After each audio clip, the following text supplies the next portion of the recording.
ورحمۃ اللہ وبرکاتہ۔ میرے عزیزو، آج کی میری یہ ویڈیو خاص طور پر ان نوجوانوں لوگوں کے لیے ہے جو جھوٹے تھم نیل لگاتے ہیں کہ ہماری ویڈیو کھل جائے اور اس پر انہیں لائک مل جائیں اور کچھ پیسے آ جائیں، اور عمومی طور پر پورے پاکستان کے بھائی بہن دوست احباب سے گزارش ہے کہ یہ جو طرز عمل ہے یہ جھوٹ ہے، اور جھوٹ سے جو پیسہ کچھ آ بھی جائے تو وہ حرام ہوتا ہے۔ اور اللہ تعالیٰ نے قرآن میں دو لوگوں پہ لعنت بھیجی ہے، ایک وہ لعن الذین کفروا من بنی اسرائیل علی لسان داود و عیسی ابن مریم، جن لوگوں نے کفر کیا اللہ نے ان پر لعنت برسائی۔ اولئک یلعنہم اللہ یلعنہم اللاعنون، جو کفر پہ مر گئے، اللہ کا انکار کرتے مر گئے، ان پہ اللہ کی بھی لعنت ہے اور تمام دنیا کے لوگوں کی لعنت ہے۔ اس کے بعد اللہ تعالیٰ نے جھوٹے پر لعنت کی ہے، فنجعل لعنت اللہ علی الکاذبین، کہ جھوٹوں پر اللہ تعالیٰ کی لعنت ہو۔ تو میرے عزیزو، آپ یہ جھوٹے تھم نیل لگا کر چند لائک لے لیتے ہیں، لیکن آپ کی وہ کمائی تو حرام ہو جاتی ہے۔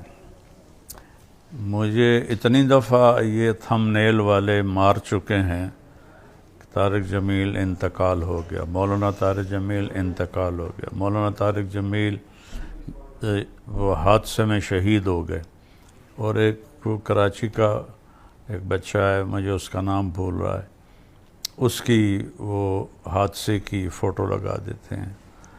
طارق جمیل 49 ارب روپے ان کے ضبط ہو گئے۔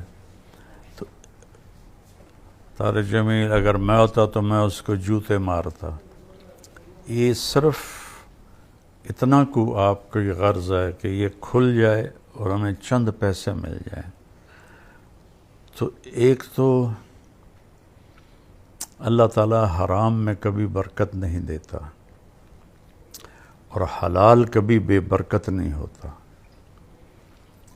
ایک قرآن کی آیت سناتا ہوں، ایک حدیث سناتا ہوں تاکہ میں اپنا فریضہ پورا کر لوں۔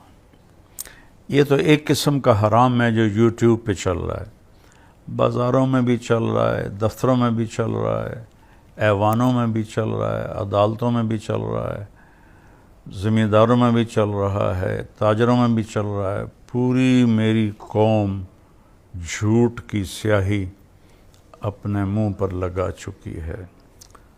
کئی لاکھ اکٹھے کروں تو شاید ایک سچ بولنے والا ہو، اور جو قوم جھوٹ، ظلم اور دھوکہ بازی کا شکار ہوتی ہے، اللہ تعالیٰ انہیں ذلیل کر دیتا ہے، فقیر کر دیتا ہے، محتاج کر دیتا ہے، چاہے وہ مسلم ہو چاہے وہ کافر ہو۔ اور جو قوم سچ، انصاف اور دیانتداری پہ چلتے ہیں، اللہ انہیں عزت دیتا ہی دیتا ہے، چاہے وہ مسلم ہو چاہے وہ کافر ہو۔ غیر مسلم کے لیے یہاں کی عزت تو پکی ہے، آگے تو پھر ایمان پہ فیصلے ہوں گے۔ ہاتھ جوڑتا ہوں، جھوٹ بولنا چھوڑ دو، یہ جھوٹے طریقے استعمال کرنا چھوڑ دو، اللہ بہت ناراض ہوتا ہے۔ ایک آیت سناتا ہوں، ایک حدیث سناتا ہوں تاکہ میں اپنا فرض پورا کر دوں۔ اللہ تعالیٰ 12ویں پارے کی شروع میں کہتا ہے وَمَا مِن دَابَّةٍ فِي الْأَرْضِ إِلَّا عَلَى اللَّهِ رِزْقُهَا وَيَعْلَمُ مُسْتَقَرَّهَا وَمُسْتَوْدَعَهَا كُلٌّ فِي كِتَابٍ مُبِينٍ۔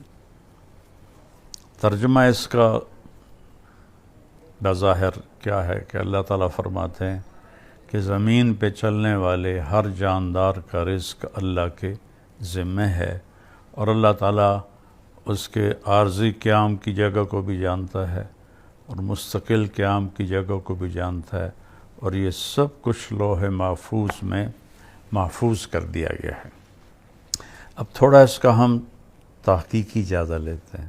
وما من کا جو لفظ یہاں آیا ہے، کلو دابتن بھی کہا جا سکتا تھا، نہیں، وما اللہ تعالیٰ نفی کو پہلے لائے، پھر من دابہ، من کے ذریعے سے اس جہان میں جتنے جاندار ہیں، جتنوں کو آپ سوچ سکتے ہیں، زمین پر، فضا میں، سمندر میں، دریاؤں میں، جنگلوں میں، پہاڑوں میں، صحراؤں میں، غاروں میں، رینگنے والے، چلنے والے، دوڑنے والے، تیرنے والے، اڑنے والے، جتنے بھی ہیں، ما من یہاں ایک ہتھوڑا ہے،